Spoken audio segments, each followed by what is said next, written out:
کا جو موضوع ہے یہ حلال روزی کے متعلق ہے، اور یہ جو حکمت والی باتیں یہ پیدا ہی تب ہوتی ہیں جب پیٹ میں حلال ہو۔ میں ابھی ایک بندہ میرے پاس صبح دم کروانے آیا تھا، کسی گاؤں سے دور سے آیا تھا، تو وہ کہتا ہے جی فلانی ہماری عورت ہے، مدرسے سے پڑھی ہوئی ہے لیکن ان نے ڈنڈے سوٹے چوا دیتے ہیں۔ تو میں نے انہیں کہا بھئی مسجد اور مدرسے میں جانے سے ضروری نہیں کہ بندہ ولی بن جائے، ولی بنتا ہے بندہ ماں کی گود میں، ماں ہدایت کرنے والی ہو تو ہی بندہ ولی بنتا ہے۔ تو اللہ رب العالمین ہمیں صحیح باتیں سمجھنے سوچنے کی توفیق بخشے۔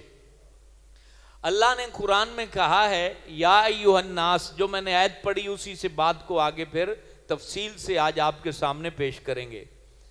اللہ نے صرف ایمان والوں کو نہیں، یہ اتنا بڑا ٹاپک ہے کہ آپ حیران رہ جائیں گے۔ اللہ فرما رہا ہے یا ایھا الناس، اے لوگو، صرف ایمان والے نہیں کہا، اے لوگو، کلو مما فی الارض، زمین میں جو میں نے رکھا ہے نا کھاؤ، لیکن کیا حلالا طیبا، پاک کھاؤ، حلال کھاؤ۔ یہ کرونا کیس میں اس آیت کو آپ سمجھ سکتے ہیں۔ اللہ نے کہا لوگو، اب جب لوگوں نے کتے کھانا شروع کر دیے، مینڈکے کھانا شروع کر دیں، گند کھانا شروع کر دیا، وہ مسلمان نہیں ہیں لیکن لوگ تو ہیں نا، اور پھر ان سے یہ کرونا نکلا اور گندی گندی وائرسیں نکلیں جس سے پوری دنیا پر وہ چیز حاوی ہو گئی۔ اور رب پہلے ہی کہہ رہا ہے تم مجھے مانو یا نہ مانو، اپنی بھلائی چاہتے ہو تو تمہیں حلال بھی کھانا ہوگا اور پاک بھی کھانا ہوگا۔ اور وہ آج مان رہی ہے دنیا کہ بھئی یہ جو گند کھاتے ہیں، گند کھانے سے یہ ساری بربادی ہوئی۔ اور اللہ پہلے کہہ رہا ہے بھئی اے لوگو، ایمان والوں کو نہیں کہا کیونکہ اللہ کو پتہ ہے کہ سارے لوگ تو مومن نہیں ہوں گے، لیکن ان کی بقا حلال میں ہے اور ان کی حیات پاکیزگی میں ہے۔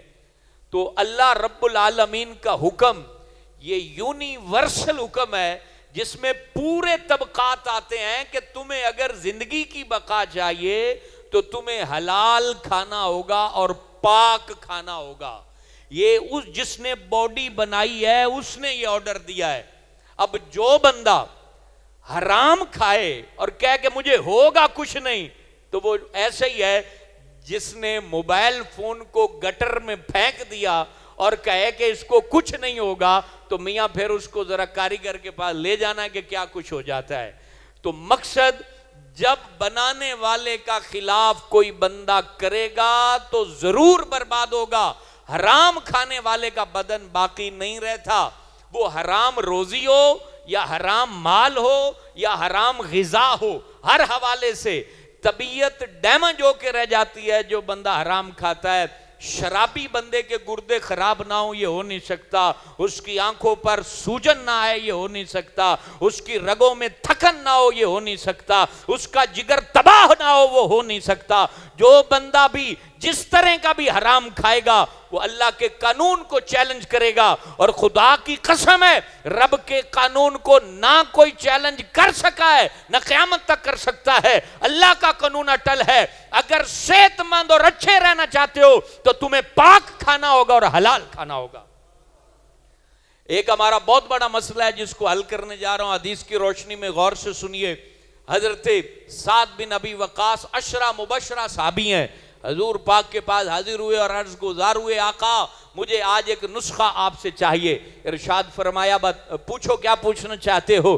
عرض کی آقا میں آپ سے یہ پوچھنا چاہتا ہوں میری دعا ہر دعا قبول ہو، یہ مجھے جو ہے نا وہ کوئی نسخہ دے دیجئے۔ ان کو پتا تھا اللہ کے نبی ہیں اور یہ جو کہہ دیتے ہیں وہ ہو جاتا ہے۔ اب اللہ تعالیٰ کے ڈائریکٹ جو نمائندے ہیں زمین پر وہ نبی ہوتے ہیں اور ہمارے نبی آخری نبی ہیں۔ تو حضرت سعد بن ابی وقاص کہنے لگے کہ آقا مجھے بتائیے مستجاب الدعوات کیسے بنا جاتا ہے؟ میں ہاتھ اٹھاؤں الفاظ زبان سے نکلیں فوراً قبول ہو جائیں، اس کے لیے مجھے کچھ ارشاد فرمائیے۔ اے لوگوں سنو، جو کہتا ہے میری دعا قبول نہیں ہوتی، مانگتا رہتا ہوں بات پوری نہیں ہوتی، کیا کروں، کیا معاملات ہیں؟ تو اللہ کے نبی کی بات سنیے۔ حضور فخر عالم فرماتے ہیں اے سعد یا سعد اطب مطعمکا، اے سعد تو کھانے کو پاک رکھ، رب تمہاری ہر دعا کو قبول فرماتا جائے گا۔ تو جو چاہتا ہے دعائیں قبول ہوں اسے حلال رزق کے اوپر محافظت کرنی ہوگی۔ ایک لقمہ حرام کا جب پیٹ میں جاتا ہے تباہی مچا دیتا ہے، 40 دن تک اس کے سجدے اللہ قبول نہیں فرماتا۔ حرام روزی کھانے والا، اس کی عقل تباہ ہو جاتی ہے۔ سنیے حضرت عبد الرحمن ابن جوزی مفسر قرآن ہیں اور انہوں نے قرآن کی تفسیریں لکھی ہیں، وہ فرماتے ہیں حرام روزی آگ ہے جو سب سے پہلے فکر کو پگھلا دیتی ہے۔ یہی وجہ ہے حرام کھانے والوں کو رحم نہیں آتا۔ آپ ان کو کہیں کہ جناب آپ دفتروں میں جاتے ہیں جو رشوت خور ہوتے ہیں، ان کو آپ رو کے کہنا کہ میری تو بیٹی گھر میں بیٹھی ہوئی ہے، میں نے جہیز بنانا ہے، تنخواہ 20,000 ہے، ذرا مہربانی کر دے، وہ آپ کو کیا کہے گا؟ نہیں نہیں، ساڑھی روزی روٹی کتھو چلنی ہے۔ آپ چلے جائیں تھانوں میں، چلے جائیں جناب بڑے بڑے اداروں میں، آپ کو رشوت خور اگر افسر سامنے ہوگا اس کے دل میں رحم نہیں ہوگا، وہ آپ کے آنسوؤں کو نہیں دیکھے گا، آپ کی مظلومیت کو نہیں دیکھے گا، کیونکہ حرام روزی سب سے پہلے عقل کو کھا جاتی ہے، رحم کو کھا جاتی ہے، فکر کو کھا جاتی ہے۔ وہ نہیں سوچتا کہ میں نے مرنا ہے، مرنے کے بعد ایسے حرام خوروں کو میں نے دیکھا ہے، کیونکہ ہمارا مذہبی شعبہ ہے، میں نے کئی ایسے غسل دیے ہیں جن کے نتنوں سے بدبودار مواد نکلتا ہے، وہ صرف مولانا ہی جانتے ہیں کہ اس کے نتنوں سے کیوں گندا مواد نکل رہا ہے۔ پھر اس وقت اس کو کون بچاتا ہے؟ کوئی بچانے والا نہیں ہوتا۔ یہ دنیا کے اندر حرام کھانے والے لوگ، رشوت خور وزیر، رشوت خور مشیر، رشوت خور پولیس افسر، رشوت خور بڑے بڑے لٹیرے، ان سب کو یہ اعلان ہے جو رشوت کھائے گا اس کی عقل اللہ برباد کر دے گا، اس کو اپنے اوپر بھی رحم نہیں آئے گا کہ میں نے مرنے کے بعد قبر کے اندر اللہ کو حساب دینا ہے۔ اور عبد الرحمن ابن جوزی نے سچی بات کہہ دی، کہا کہ یہ آگ ہے، کیا کرتی؟ سب سے پہلے عقل کو گھول دیتی ہے، فکر کو گھول دیتی ہے۔ اس کو پتہ ہی نہیں ہوتا کہ جناب میں نے جو ہے نا یہ جتنے میں بریف کیس پکڑ کے جو ہے نا اس کو لوٹ مار کر رہا ہوں، یہ کل کو حساب میرا بیٹا تھوڑی دے گا، اس کا حساب میری بیوی تھوڑی دے گی، جس کے جہیز کے لیے، جس کے زیور کے لیے، جس کے اعلیٰ لباس کے لیے میں رشوت لے رہا ہوں، حرام مال لے رہا ہوں، لوٹ مار کا مال لے رہا ہوں، چوری کر رہا ہوں، ڈکیٹی کر رہا ہوں۔